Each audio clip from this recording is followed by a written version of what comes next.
টাকাটা তুইলা নিলাম রাস্তা তোমার ফাঁকা।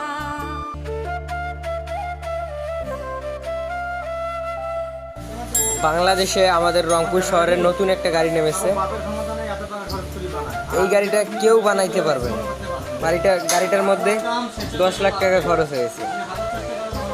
এই যে এই ভাই বানাইছে, দেখেন গাড়িটা কত সুন্দর মডেল বানাইছে। গাড়িটার উপরে সোলার, সামনে ক্যামেরা লাগাবো, দেখেন ফ্যানও লাগাইছে গাড়ির মধ্যে, ব্যাটারি তুলছে 5টা।